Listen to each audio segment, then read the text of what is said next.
So I guess I really began to notice in the third grade. My mom started taking me to these weird doctor's appointments.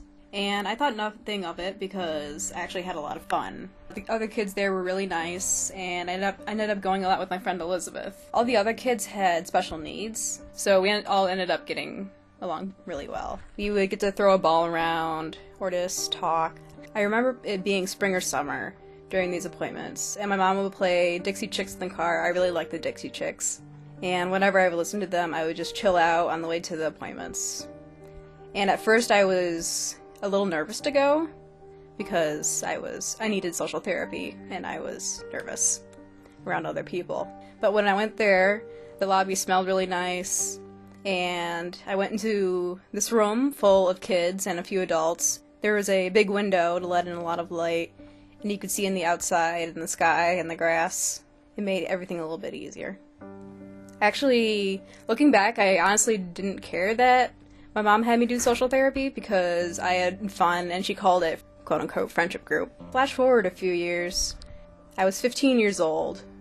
In high school, I had fun, sure, but it was also really hard because everything moved at an extremely fast pace for me in terms of organization and math skills, so I always had a hard time keeping up with my assignments. One night is when I finally figured everything out, and I was saying goodnight to my mom, and I had on my PJs, and I was in my mom's room talking with her.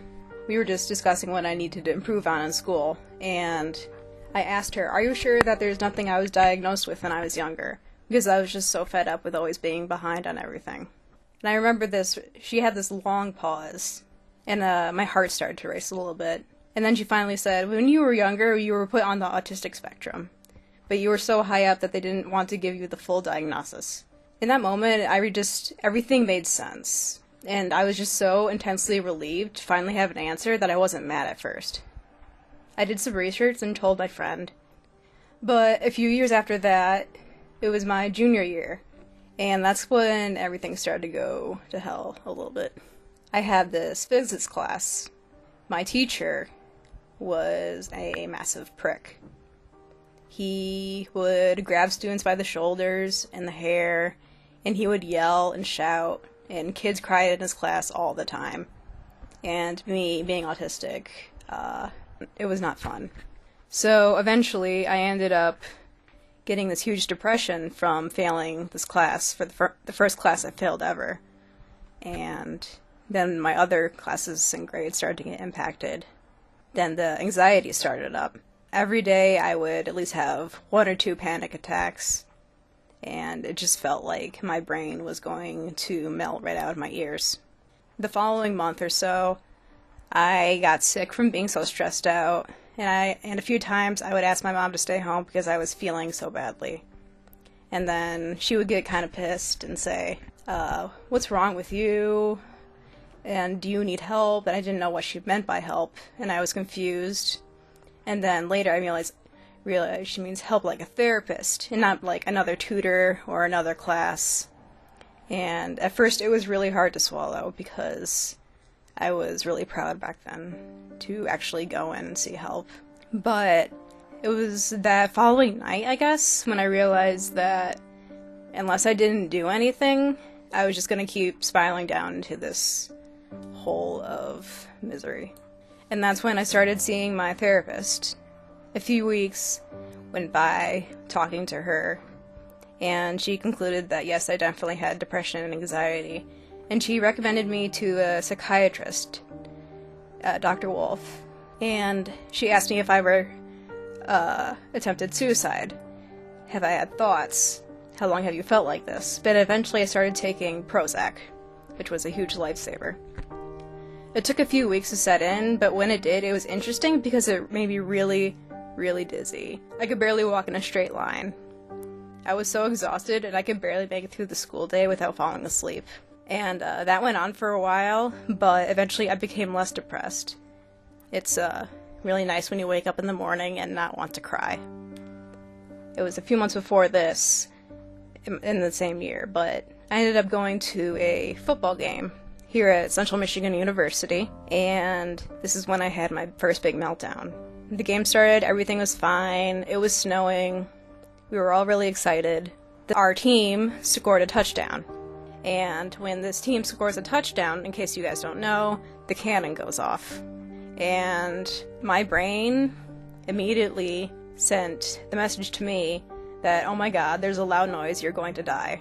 And I proceeded to have the worst panic attack of my life. I was hyperventilating and shrieking like a demon. I barely made it out of there without passing out. And my mom had to drag me to the car. But it was still not enough because I could still feel the vibrations of the cannon going off through my feet and my chest. It was then I realized that maybe football games are not for me. But as fate will have it, I ended up coming here to CMU to get my degree. I realized that college is a lot. Being on the autistic spectrum, I deal with things like having to organize better and having to find my way around because I have no sense of direction. Just things like that. Talking to people, talking to professors.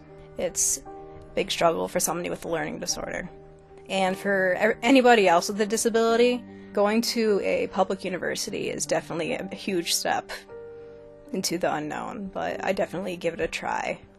Then eventually I ended up joining the swim and dive club, and that was a lot of fun. I became a better athlete and just better at going to sleep and disciplining myself into setting up a better routine.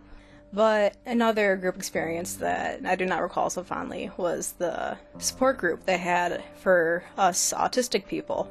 The first couple of times I went there were okay. Like, we did stuff like how to start a conversation, and then we watched a few videos of two people saying hi to each other, and then I realized that this probably wasn't the best support group for me, and stopped going. In a way, I kind of feel like they treated us like children, because a lot of us there were higher up on the spectrum, and we knew how to socialize a lot better than they could give us credit for. And on that note, if from an autistic person, if you remember at least one thing from this, if you met one person with autism, you have met one person with autism. It cannot be stressed enough that literally every single one of us is different.